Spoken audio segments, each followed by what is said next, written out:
Boa noite. Nós vamos cobrir hoje os 7 sacramentos.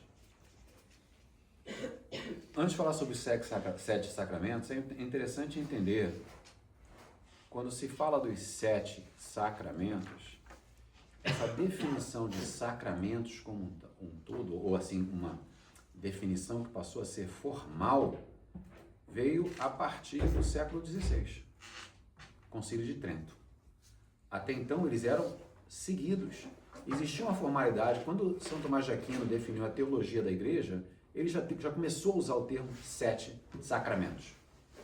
Mas oficialmente ser chamado do jeito que são chamados, com a nomenclatura que é chamado, veio a partir do Concílio de Trento. Tá? Os sacramentos, muitos deles vão à época de Cristo. Outros foram definidos na sua forma atual a partir do século XVI. Porque aí foi dado, eles entraram como parte da liturgia, e foi dada então uma definição formal, a regra, a fórmula, ao ritual, aí se tornou o que hoje nós conhecemos como 7 sacramentos. Tá? Alguns deles são mais simples, alguns deles seguem toda uma ritualística. Então, necessitava um tempo para que a igreja chegasse a um acordo da definição daquela ritualística. Então, esse foi o processo evolutivo. A maturidade de alguns dos sacramentos, que a partir do Concílio de Trento tomou forma e foi seguida. Nós falamos... Alguma pergunta até então? Não, queria só dar esse contexto histórico, porque às vezes surge essa pergunta: desde quando isso é uma verdade para a igreja? Né? Desde quando isso é formal? E nem tudo, a igreja não nasceu como ela é hoje no século XXI. Ela veio amadurecendo. Já muitos do que hoje, a formalidade, a ritualística da nossa liturgia, um período muito grande, um pedaço, uma porção muito grande dela, já existe desde a época dos apóstolos. Nós falamos sobre alguns documentos que já nos primeiros 100 anos documentavam a ritualística, por exemplo, da sequência da missa. Ela foi sendo aprimorada no passar dos séculos, até pela necessidade de proteger a identidade da Igreja Católica. As mudanças nos credos, o estabelecimento do credo, o resultado de concílios começou a dar forma ao missal exatamente para que fosse muito claro a identidade do católico e que isso fosse refletido no exercício do santo sacrifício da missa, em que nós vivemos a paixão de Cristo. Nós tivemos a oportunidade de entender as 4 grandes etapas da missa, o significado, a relevância e a importância de cada uma delas. Tá? Não vou entrar em revisão aqui. Há pedidos. Não dá tempo, eu tenho exatamente 24 minutos. Falamos sobre o batismo. Eu não vou explorar muito os primeiros 3 sacramentos, porque nós passamos por ele há 3 aulas atrás. Na medida que nós entramos na fase do catecumenato, que é o momento que nós nos encontramos dentro dessa nossa jornada do OCIA, nós começamos agora a nos aprofundar. O pré-catecumenato foi a construção da fundação da casa. Nós escavamos, retiramos de nós aquela areia que impedia que nós construíssemos a nossa casa, colocamos a fundação, definimos e colocamos o concreto, e agora nós estamos começando a construir o muro, os muros, as paredes, a sustentação da nossa casa. Então, o catecumenato agora, nós vamos começar a entrar um pouco mais a fundo no nosso depósito de fé. Mas para que nós possamos falar da fé, como nós falamos agora, era preciso que se criasse uma fundação. Então, nós falamos das crenças fundamentais, dos mistérios da fé, falamos do querigma, e depois nós falamos quem nos chamou, Cristo. Então, quem é Cristo? Então, falamos de Cristo. Depois falamos como podemos conversar com Cristo através de uma vida de oração. Então, a sequência das aulas foi construindo a chegada nesse momento, nessa fase do catecumenato. Então, falamos do batismo, da sua importância, falamos dos símbolos, falamos da ritualística, do ritual. Falamos então da confirmação, que aí é o Espírito Santo 2.0, que é um momento que o Espírito Santo vem para nos reforçar e nos preparar com a armadura da fé através dos dons para as tribulações da vida, que a partir dos 16, 17 anos, quando muita gente se confirma, é um momento muito difícil, né? Mares tumultuosos e turbulentos, e a igreja precisa preparar a juventude para essa tribulação. Então, a ideia da confirmação é esse momento adulto em que você se entrega novamente ao Espírito Santo e recebe então a graça para lutar contra as tribulações do dia a dia. Falamos então da importância, falamos do efeito, falamos das ritualísticas e dos símbolos da confirmação também. Falamos então sobre a Eucaristia, sendo o coração da vida cristã, na verdade, a nossa preparação para receber a primeira comunhão e a partir daí começar a receber a graça divina através da comunhão física com Deus e o prelúdio do que vai ser a nossa comunhão com Deus no céu, a vida eterna. Tudo bem até então? Uma passagem muito rápida. Entramos então no sacramento da reconciliação ou da... Qual é o outro nome desse sacramento? Confissão. O sacramento da confissão é um. Qual é o outro nome? Tem mais um. Penitência. O nome, se você procurar, o nome formal vai dizer o sacramento da penitência e da reconciliação. Porque quando você pensa no ato da confissão, é um ato de penitência, de reconhecimento e de reconciliação. É isso. Então, é importante tomar essas duas etapas, da penitência e da reconciliação.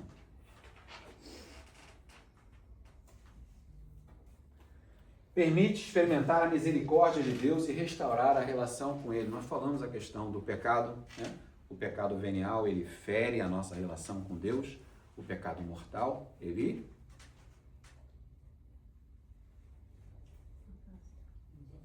nos afasta de Deus. Ele quebra a nossa relação com Deus. Somos nós, claramente dizemos, eu não quero estar contigo, porque eu sei o que eu não devo fazer, eu faço por opção. Conscientemente, né? Consentimento é uma das três fases do pecado, das três etapas para a quebra do pecado. Vamos falar mais sobre o pecado mais à frente.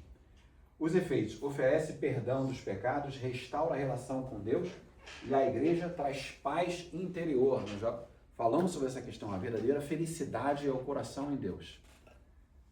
Se você não tem uma relação restaurada com Deus, seu coração não tem como estar com Deus.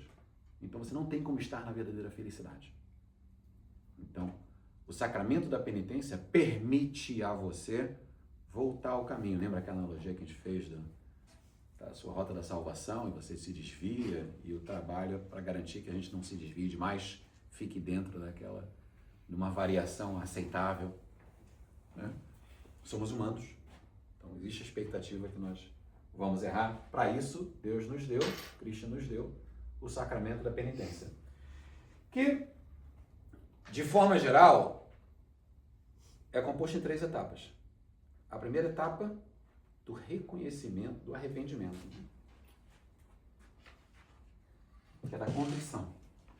A segunda etapa, em termos geral, é da confissão. A terceira etapa, em termos geral, da satisfação. Mas vocês vão ver em vários locais também isso quebrado em 5 etapas. Por quê? Porque pedagogicamente falando, quando se fala de contrição, é importante entender que, na verdade, a contrição são 2 etapas. Existe um exame de consciência.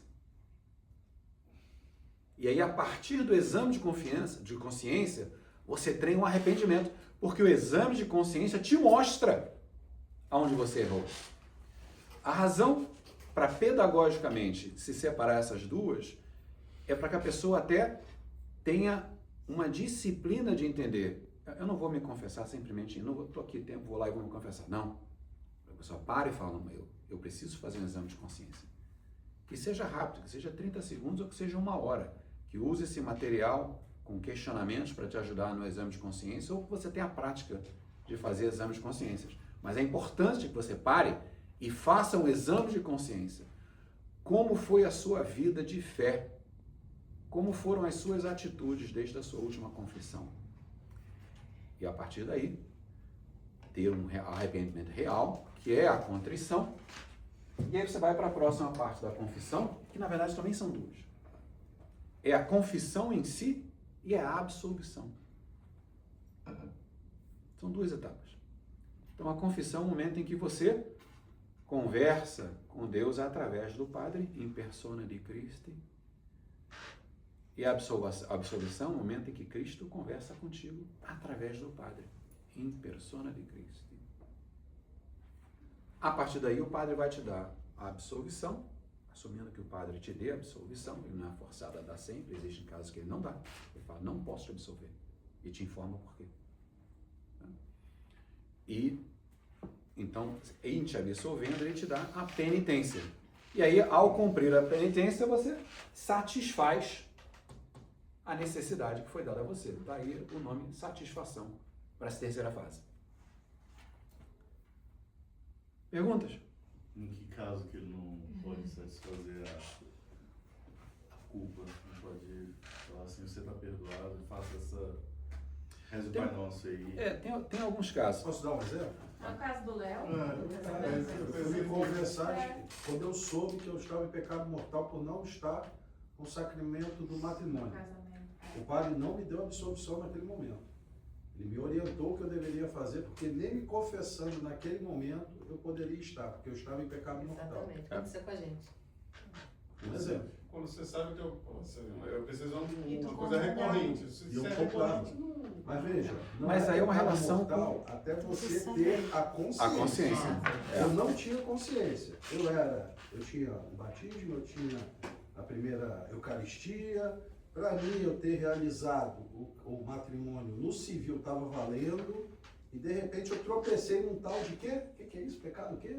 Mortal. Eu era leigo. Tanto que foi o primeiro item da minha confissão. Ao chegar no padre, foi falar disso. Ele não deixou nem eu falar o resto. Ele falou, ó, parou. É assim, assim, assim, Não assado. pode confessar, orientou. não pode Não confessar. pode confessar. A confissão não é válida, nem pode Tá, confessar. então seria uma confissão inválida. E no caso tem Não, algum... o padre não é confissão inválida. Não houve. Não houve confissão. Então, beleza, não houve confissão. E quando a confissão existe, ele ainda assim não pode te perdoar. Ah, e tem vários motivos que ele pode negar. Então, é isso que eu quero saber. Não sei, tem.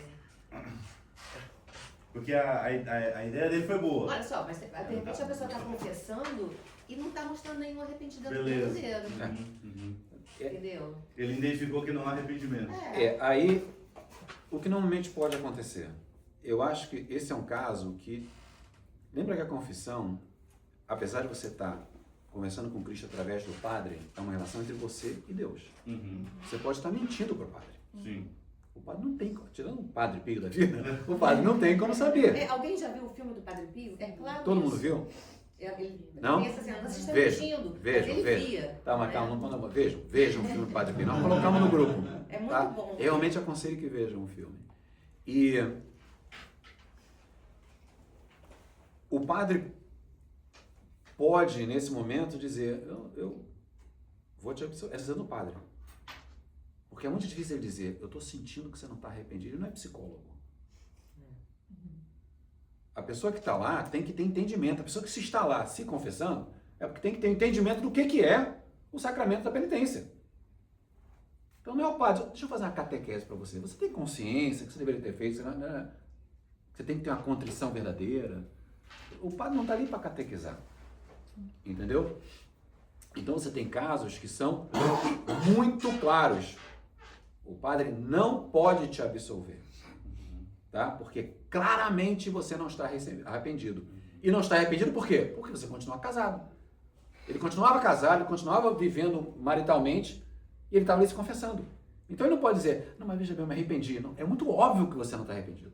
Então se for assim, muito óbvio por um ato ou uma ação, o padre pode tomar a atitude e dizer, faz o seguinte, resolve isso e depois a gente conversa.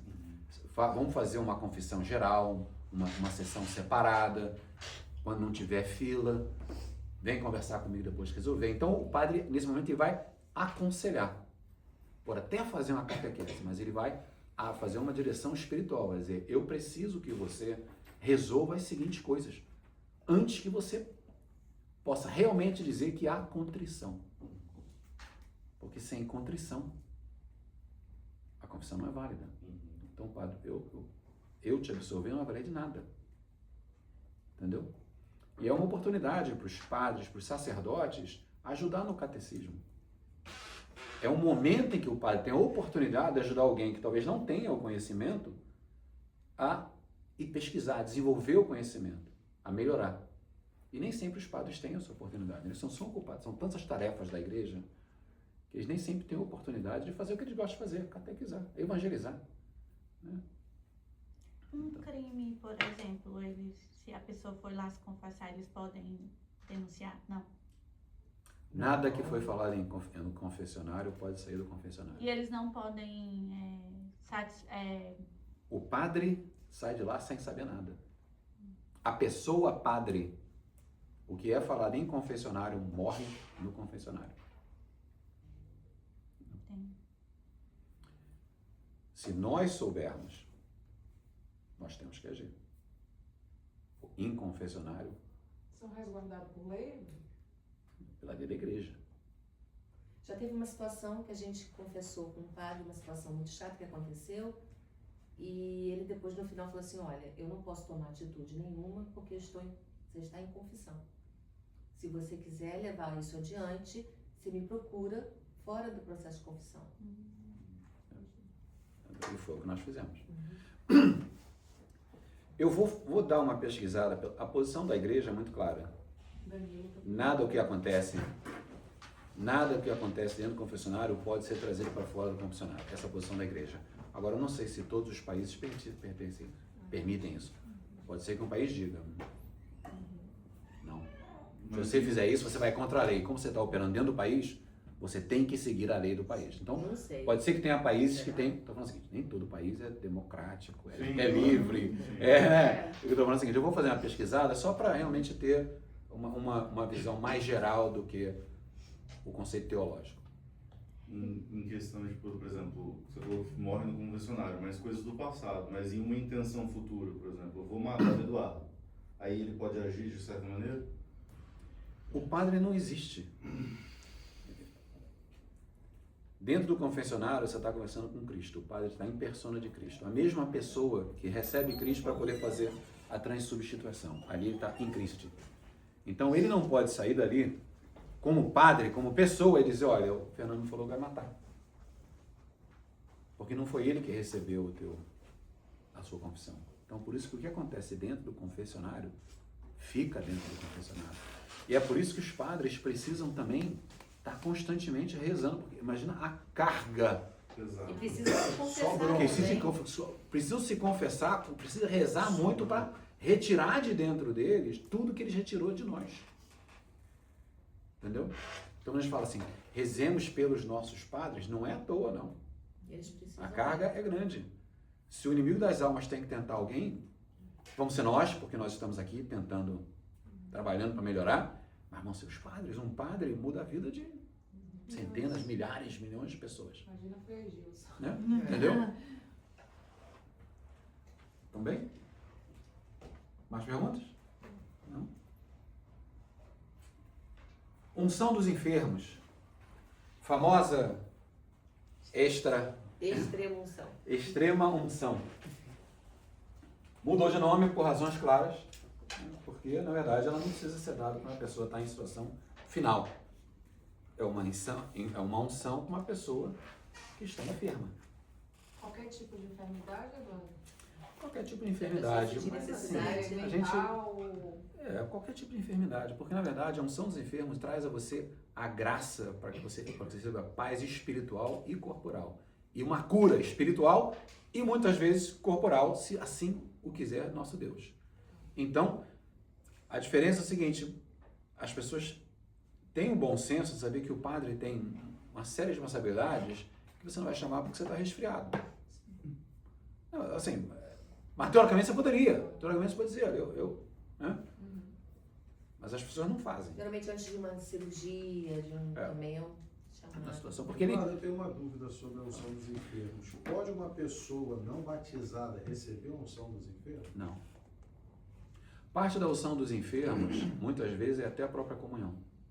O padre dá a comunhão à pessoa. E não somos também enfermos. a pessoa pode, e geralmente a pessoa quer se confessar.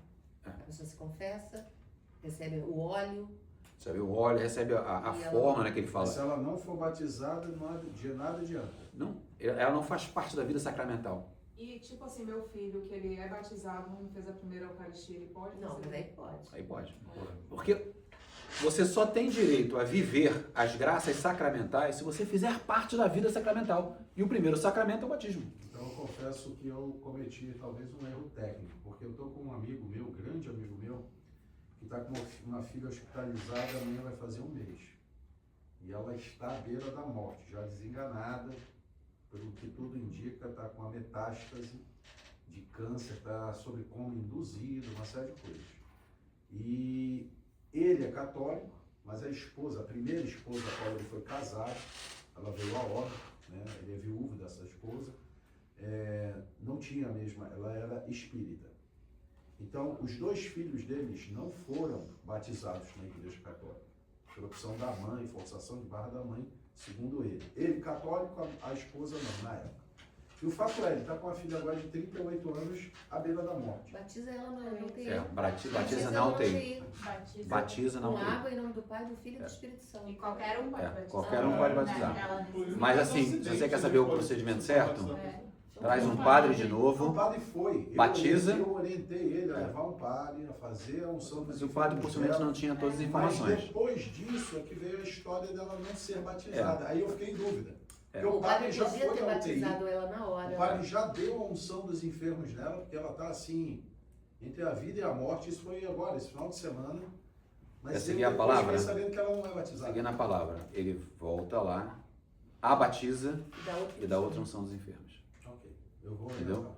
Porque aí na própria unção dos enfermos, ele fala para a pessoa, receba pela misericórdia divina para o seu bem as graças do Espírito do nosso Senhor, receba essa unção com as graças do Espírito Santo.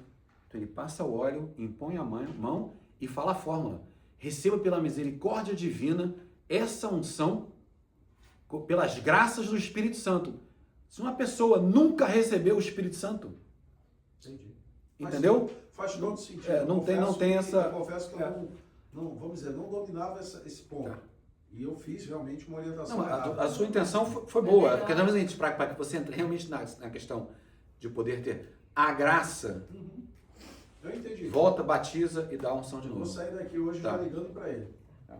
Primeiro para saber como é que ela está e segundo para orientá-lo corretamente. Porque eu quis orientar, mas não fui competente na orientação. Mas olha que legal você continuar investindo. Sim, Olha, né? eu agora estou investindo nele, falando o seguinte, que quando ela sair, né, que eu estou dando força a ele, fazendo acreditá-lo que ela vai sair dessa condição, apesar de ser muito difícil. Eu falei com ele, cara, ela mora com ele, as netas moram com ele. Eu falei, cara, tu vai fazer um mutirão para confessar, para batizar todo mundo. Não pode as tuas netas já quase 4 anos de idade morando. Ah, mas a fulana. Eu falei, patrão, desculpa, até o termo eu falei, patrão, presta atenção. A casa é tua, ela vive sobre o teu Tutela, sustento, é. né, a tua tutela. Como assim ela não quer batizar as meninas? Tu, como avô, se imponha. Se você realmente é católico, se você realmente leva a sério a tua fé, impõe. Eu acredito que o avô, pode me confirmar, ele pode batizar independente da vontade dos pais.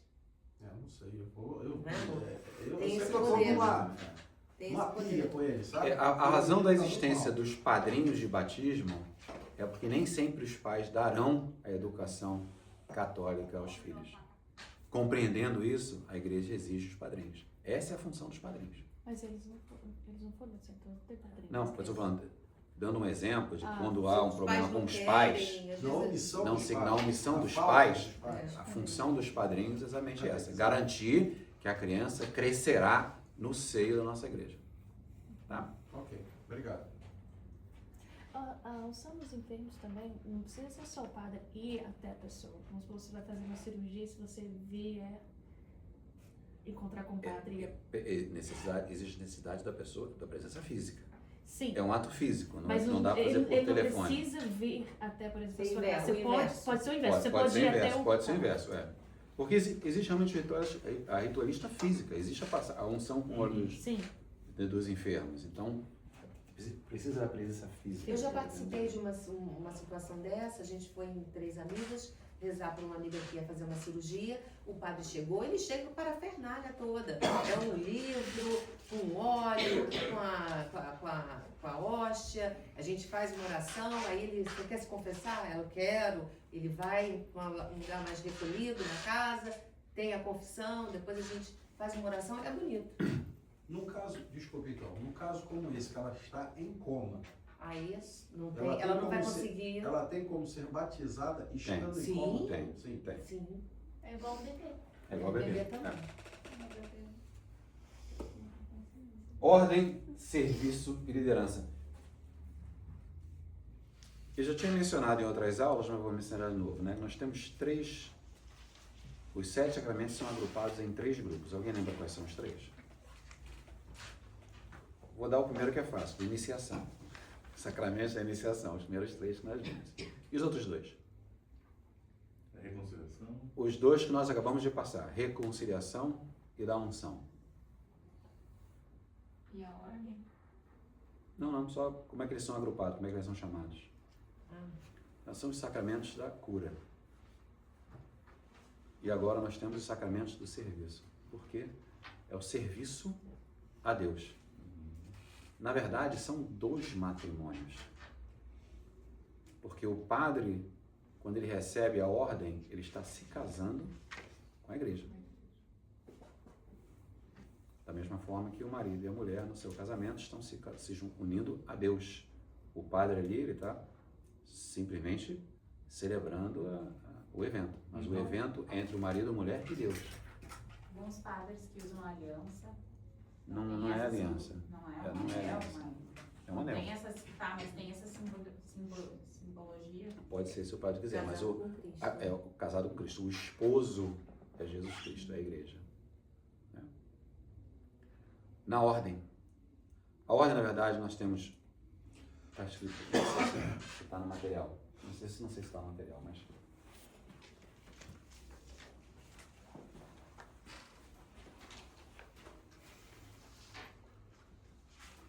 Tá, não está aqui não. Tem 3 tipos, talvez esteja no escrito. Tem 3 tipos de ordem, né? Tem para o diaconato, tem para os presbíteros, que são os padres sacerdotes, e tem para o episcopado, que são para os bispos. Os 3 são ordens. A diferença é, na jornada de cada um deles, o que eles podem fazer no processo evolutivo, né? Um diácono pode se tornar padre e o padre pode se tornar bispo. Tá? O diácono, a partir do Vaticano II, foi restabelecido o diácono fixo. Ele não precisa se tornar em sacerdote. Mas você tem os diáconos temporários. O diácono que é diácono no processo de se tornar um sacerdote. Entendeu? Um sacerdote primeiro é diácono, depois ele vira sacerdote. Então, dentre os diáconos, você vai ter o diácono que não será sacerdote, já é casado, resolveu se dedicar à ordem, fez os votos de obediência, mas é casado. E não, ou já passou da idade, ou não tem interesse em transformar num padre, mas quer se dedicar à igreja. Então ele pode realizar muitas das coisas que um padre pode realizar, mas não pode, por exemplo, fazer a Eucaristia, a transubstanciação. Ele não pode perdoar pecados. Essas são necessárias que se receba o sopro, né? O ruá, no momento da ordem. Tá? Que é isso que foi passado pelos apóstolos para os bispos, que os bispos passam para os presbíteros, para os sacerdotes, para os padres. Tá? Tem uma idade máxima para você, então, se aplicar para ser padre? Se eu não me engano... para diácono, acho que você não pode acabar o diaconato com mais de 60 anos. Eu acho que sim. E são 6 anos, eu São acho. 6 anos o processo como um todo, ou seja, você chegou a 54, 50. 55, você não pode mais ser diácono. Padre tem essa limitação, porque o padre primeiro tem que ser diácono. Então, se ele não puder nem ser diácono, Na ele não vai verdade, poder. o diácono leva quase 9 anos. No processo total, né? A Desde o faculdade discernimento, Aham. é de 6 É de 6 anos. Mas desde a época de discernimento, o discernimento, mais a faculdade, pode mais chegar a 10 anos. de seleção, mais a parte de aplicação. Todas as aprovações da esposa, da Nossa, família, as Eu sei que assinaturas, eu é um processo esse muito final longo. de semana com o Fred, que está fazendo o Discernimento, ele, né? discernimento, e ele conversava justamente isso. Léo, somando tudo vai dar 9 anos. Coisa. E É outra uma coisa, longa uma vez jornada. que você vai se tornar diácono, você tem que estar linkado a uma igreja específica?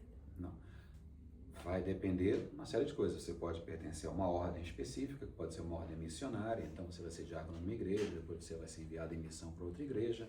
Ele pode estar preso a uma paróquia específica, e aí se ele está preso à paróquia, ele está embaixo do bispo, que vai dizer, olha, a distribuição entre os padres e os diáconos é feita da seguinte forma. Tal. A transferência não é uma coisa simples. Nós acompanhamos o trabalho de um diácono que era diácono no Texas, e ele veio para ser diácono aqui. Ele ficou muito tempo nesse processo de transferência, para conseguir realmente sair, se desconectar da igreja em que ele estava associado no Texas, e poder se dedicar 100% aqui. Então ele tinha que ficar indo e voltando, né? Então, esse processo não é um processo simples de forma alguma. Esse voto de dedicação é um voto sério. Você não consegue desfazer, mudar de ideia ou dar muita opinião. Você fez um voto de obediência, então você obedece. Então, dessa forma, o diácono ele é mais local e Ele é do o padre, serviço, né? o padre Ele é do ainda- serviço. Ele pode O ir dió para outros lugares, né? Também é muito da difícil. mesma forma. Não é simples. Veja bem, se o bispo tem necessidade que um padre possa realizar missas, necessite realizar missa em vários locais, aí o bispo vai dizer, eu preciso da sua igreja, na igreja tal. Mas o padre não pode dizer, eu quero rezar missa no lugar. Vou dar um exemplo. Quando os padres vêm do Brasil para cá, os padres celebridades, eles vão rezar a missa aqui, eles não podem chegar e dizer, eu quero rezar a missa. Não pode nem rezar a missa. Para que isso aconteça, o bispo dele, da diocese dele, tem que enviar um pedido formal ao bispo daqui, e o bispo daqui, em conversa com o pároco, vai dizer, existe algum problema que o padre Marcelo reze a missa na sua paróquia 3 vezes? Aí o pároco que vai decidir. Que o pároco pode dizer, não quero celebridade, não quero ninguém aqui alterando os hábitos da comunidade. Eu já vi essa situação. E nós já vimos situações assim, de padres negarem, padres de virem fazer missa. E falando, por exemplo, de padres que são itinerantes, nós temos o exemplo aqui do Padre Abel. É um exemplo O que Padre Abel, está... dia de domingo, ele faz 5 missas. Ele começa às 7 da manhã e ele termina com a nossa às 6h30. Não tem um limite de missa que pode celebrar por dia? Não tem limite de missa, tem limite de comunhão, é diferente. Eu- Ele não pode comungar mais de 2 vezes. Nós fomos na. Tem situação na que poderia Shrine. terceira vez em caso de acidente, morte, não sei o que lá, mas Amor, 2 vezes. a gente assistiu a missa brasileira na Shrine esse domingo e eu percebi que o padre é o padre que fala português, que fez a missa, mas estava junto com ele o padre, que eu não sei o nome dele, que é o É o Ivan, né? E eu percebi que ele estava auxiliando o outro padre, ele não estava como o padre principal. Ele não comungou. Ele só bebeu do cálice, né? Mas ele não Que ele comungou. possivelmente já tinha... Como que o Padre Abel, por exemplo, faz 5 missas no dia e ele não comunga assim? Na nossa, ele comunga. Ele sempre Comunga. comunga, sempre. Na Eu acho nossa ele comunga. Se ele comungou antes, eu não sei. Ele Pode não ser que ele comungar. abra Eu mão de acho- comungar antes. Eu acho que pode, numa necessidade, a gente vai Comunga verificar. 2 vezes, a terceira vez só em caso de extrema necessidade. O padre Como é que deu a ele 2 faz vezes, 5 meses? ele não comunga, ele não tem que comungar, ele é Pode fazer auxiliado a por outro. transubstanciação, né? Ele faz a transubstanciação, mas Sim. ele não comunga. Ele pode A escolher. própria igreja Não, diz, Porque a é própria muito igreja diz que sério ele não isso aí, pode né? fazer. Não é ele que está dizendo, olha, eu não estou seguindo um procedimento. A igreja diz, você não pode seguir Mas esse procedimento. nós podemos comungar 2 vezes. Nós Sim, podemos. mas mais de 2 que ele tá falando. É. Entendeu? Aham. 3 para. Eu sei. Se ele faz 5, É, entendeu? essa agora Interessante. Esse é o meu entendimento. Vou pesquisar Das coisas também. que eu li e estudei. Não significa que eu esteja certo. Uhum. Eu vou pesquisar. Tá? A minha missão aqui não é dizer o que eu acho. Eu já li isso mais de uma vez, mas eu vou... Uhum. Existe uma duvidazinha dentro de mim, por isso eu vou Eu pesquisar. fiz só esse comentário porque ele, por exemplo, por ser franciscano, é um padre que está à disposição da diocese e dá suporte em Mas vários é uma campos. ordem missionária. Eu estou Ele dizendo, ele ajuda pode em fazer vários. parte de uma ordem missionária. E Nesse eu caso, percebo, tem dias que ele chega aqui para a quinta missa realmente já bastante estafado, cansado, porque são muitas horas em pé, né, celebrando, fazendo oratório, conversando, se deslocando. E as confissões, né? Porque também faz a Confissões. confissões também. Caseiro. não é simples, gente, não é simples não. Tudo, além das coisas que nós vemos, tem as coisas que nós não vemos. Eles visitam hospitais, eles visitam casas, eles ajudam, trabalham com os vicentinos, né? Existe uma Fazem gama confissões de na trabalho. própria casa franciscana deles aqui, é um trabalho árduo, muito bonito de se ver. Qual é a diferença entre matrimônio e casamento? Qual é o sinônimo? Que pergunta, hein? Bem, eu estava casado com a Cíntia antes de descobrir que estava em pecado mental. Depois eu fiz o meu matrimônio. Então, Contraiu o matrimônio é um matrimônio. sacramento? Matrimônio é um sacramento. Mas a diferença, eu acho que é importante entender essa diferença. O sacramento, a vida casada fora do sacramento é uma vida de gerência das necessidades naturais. Você tem filho, você paga contas, você faz as coisas que tem que fazer. Tudo dentro do âmbito natural. O matrimônio traz o nível sobrenatural. O matrimônio traz a graça. E o compromisso do matrimônio não é eu serei fiel a você, eu serei fiel... Não. Nós somos fiel a Deus. Ou seja, a minha missão como marido é garantir que Vanusa vá para o céu. Esse é o meu compromisso com Deus. Eu sou a garantia que ela vai para o céu. Esse é o meu sacramento do matrimônio é garantir o caminho da salvação dela. O sacramento dela é garantir o meu caminho da salvação. Haja o que houver.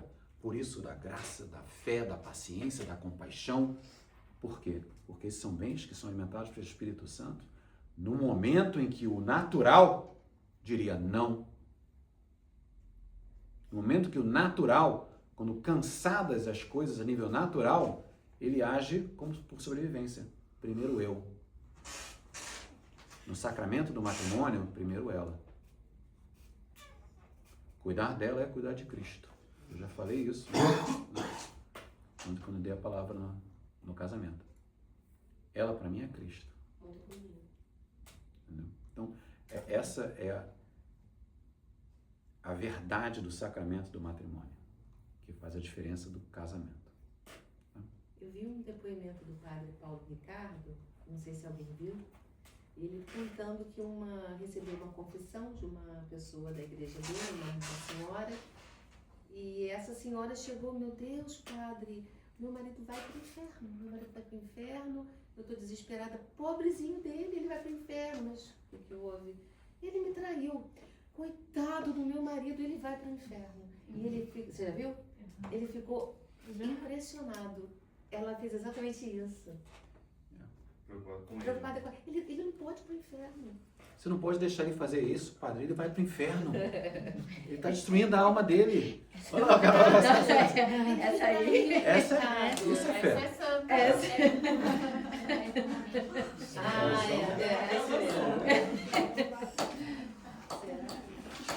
Quero bater só nessa tecla da última frase. Realmente, até tentei fazer até 7h15, mas eu não queria cortar as perguntas. Nem cortar a curiosidade de ninguém. Por isso deixei a aula andar um pouquinho mais. Mas não são seriamente encontros, mas encontros profundos com Cristo. Todos os sacramentos são uma relação entre você e Cristo. É um processo de recebimento, de ser alimentado pela graça. Ou é o processo de buscar a Cristo por alguma razão, ou se comprometer com Cristo de alguma razão. Os sacramentos são as nossas conexão. Eles são as nossas conexões com o divino, com Cristo, e com a nossa responsabilidade de crescer na fé e trazer conosco a nossa igreja doméstica para aqueles que são casados e têm filhos. Tá bom? Alguma dúvida? Não? Vamos ficar de pé? Só uma coisa, Eu fiquei curioso, aí eu fui pesquisar aqui rapidinho. Tá? Cânon 917, qualquer fiel, inclusive o padre, pode comungar no máximo 2 vezes no mesmo dia. Essa Pronto. assim, se for viático, tinham dado a alguém em perigo de morte. Eu tinha visto tanto no catecismo quanto no direito canônico, mas assim,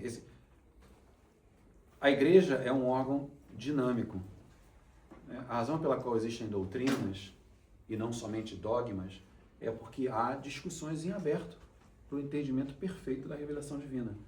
Então, nesse processo de evolução e maturidade, as coisas às vezes são redefinidas. Por isso que tem mais de 150 encíclicas. Constituições papais. Cada papa, os últimos papas até que geraram poucas, mas no início da nossa igreja tiveram muitas. Nós já tivemos 267 papas. Agora, imagina o número de constituições papais. Todas elas fazem parte do direito canônico. Entendeu? Mais as encíclicas, mais as bulas, mais o que já fazia parte, independente do que os papas ou os concílios definiram. Então, é muita informação que pode ser ajustada por qualquer razão que seja. Então, por isso que eu falei, eu já tinha lido, mas eu estava aberto a procurar saber. Obrigado pela pesquisa. Alguém quer fazer a oração final?